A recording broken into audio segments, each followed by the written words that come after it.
Well, all you kitty cats out there had better get your claws sharpened, because if you go and start clawing up the furniture, don't be surprised if your owner comes around and starts reprimanding you and smacking your ass with a rolled up newspaper. You know you done wrong. But, well, that's okay, because, you know, what do cats do? They chase mice. And mice are, like, in the class of rodents, and other rodents, like hamsters, they really like running on their wheels, and I know that a lot of cars' engines have those little hamster wheels inside that just keeps going around and around and around, you know, and you hear this little squeak in your motor underneath your hood. Well, that ain't the engine, that ain't your belts needing to be replaced. It's a little hamster wheel going around in circles trying to pump everything up, you know. It takes a while, you know, on those old Edsols, you know. That's that's probably why they were banned in the first place. Anyway, what do you say if we go to a different wheel? The type of wheel that you can see above you. Well, I don't know what kind of wheel this really is. I mean, maybe we're going way back to the day when spaceships actually had one of those water wheel things. I mean, you never know. I mean, you remember those boats that had the water wheel, you know, thing? Well, you know, space vessels could have those too. And I'm thinking that's the same type of thing that Journey was looking at when they put together Wheel in the Sky in 1978. They saw something flying by. It was maybe one of the first airplanes had one of those water wheels on it. It helped it propel across the sky.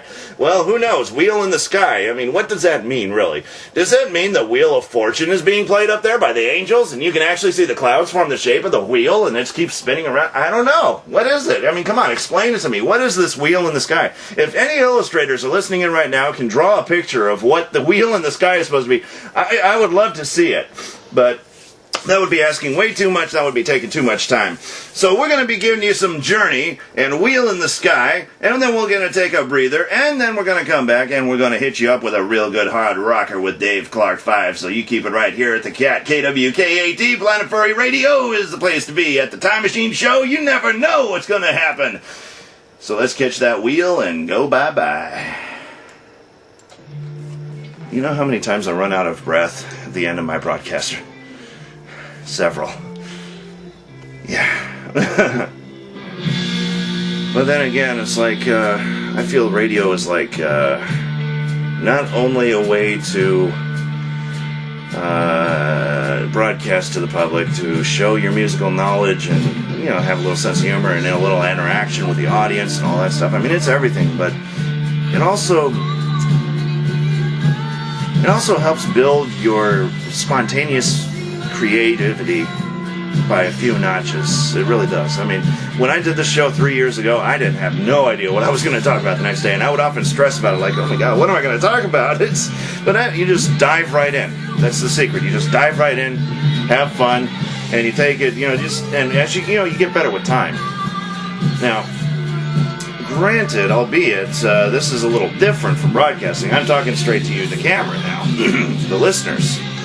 And it's a little different feel because I'm not looking at my broadcaster. See, I think it's a little magical thing when I'm looking at the camera, and when I'm looking at the broadcaster, it's a little different scenario. When I look at the broadcaster, I have no problem talking because I can keep going and I can take one breath and I can talk again, and it's really an interesting thing. But when I look at the camera, it's like, all right, what do I talk about now? Let's see. There's so many things that I want to talk about. Let's see.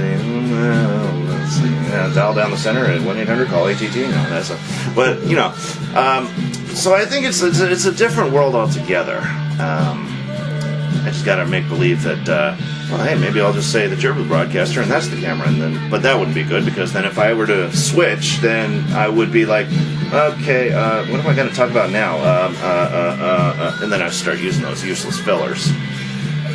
Thankfully on camera, though, they say you're not supposed to do that on radio, but on camera you can say, go fuck the big one, you know, and nobody will say anything. You know? Otherwise, I don't know, the people who run the server might not find it too jazzy if I said that.